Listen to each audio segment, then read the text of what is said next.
Hello everyone, आज हम आपको पढ़ाएंगे ह्यूमन एनाटॉमी एंड फिजियोलॉजी, जो कि B pharma first year and D pharma first year का सब्जेक्ट है।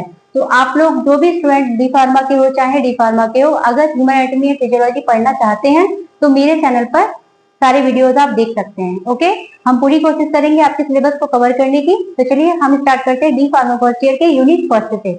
यूनिट फर्स्ट में सबसे पहले जो बेटा आपका टॉपिक है वो है ह्यूमन एनाटॉमी एंड फिजियोलॉजी। तो ह्यूमन एनाटॉमी एंड फिजियोलॉजी क्या होते हैं उसके बारे में हम आपको बताएंगे।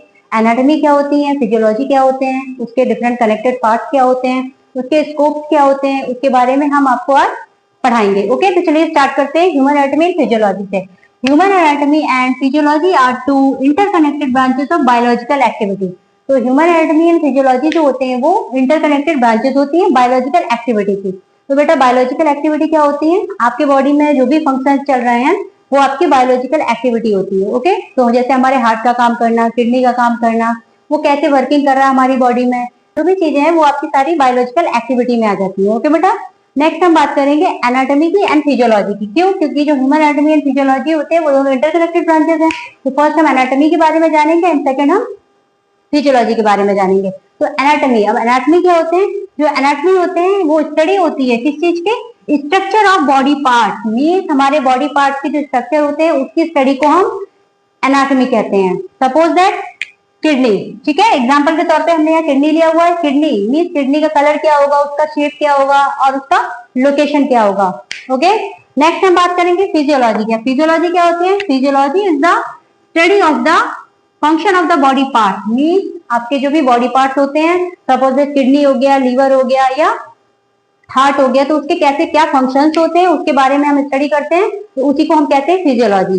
इसमें हमने एग्जांपल दिया हुआ है हार्ट का, ठीक है, या हम कह सकते हैं how the system work in the body, मतलब हमारे जो बॉडी में जो सिस्टम चल रहे हैं वो कैसे काम करते हैं। तो एक एग्जाम्पल हमने यहाँ पे दिया हुआ है हार्ट का। हार्ट हमारा, how does the heart pump blood to the body. अब हमारा जो हार्ट होता है वो हमारी बॉडी में ब्लड को कैसे पंप करता है।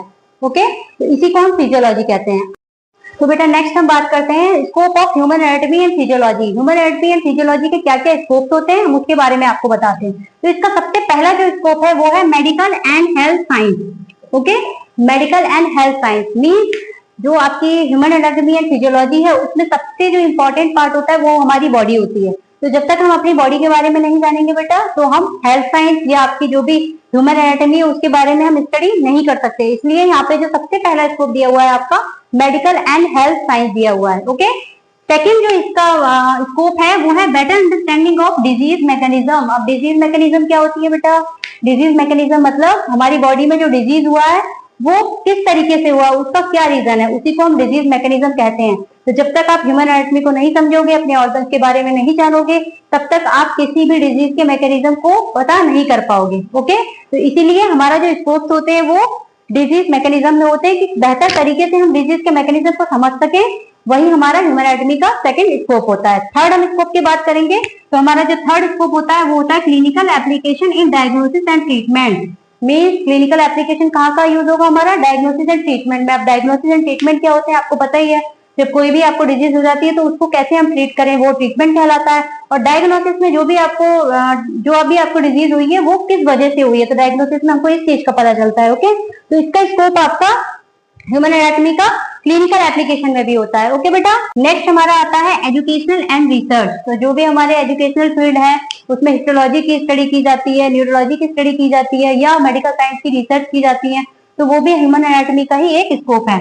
नेक्स्ट हम बात करेंगे इसेंशियल फॉर ड्रग एक्शन। हमारी जो ड्रग होती है वो हमारी बॉडी में जाकर कैसे बाइंड होती है रिसेप्टर से, तो उन सब के बारे में हम इसेंशियल फॉर ड्रग एक्शन में पढ़ते हैं। ओके, नेक्स्ट हम बात करते हैं role in new age technology. आजकल बहुत सारी नई टेक्नोलॉजी चलने लगी है, जैसे 3D modelling in human organs या आपके एनिमेशन चलने लगे हैं या रोबोटिक सर्जरी चलने लगी है। तो वो सारी चीजें आपकी ह्यूमन एनाटॉमी के स्कोप में आती है। तो आज के लिए इतना ही। अब हम मिलते हैं आपको नेक्स्ट वीडियो में नेक्स्ट टॉपिक के साथ। ओके।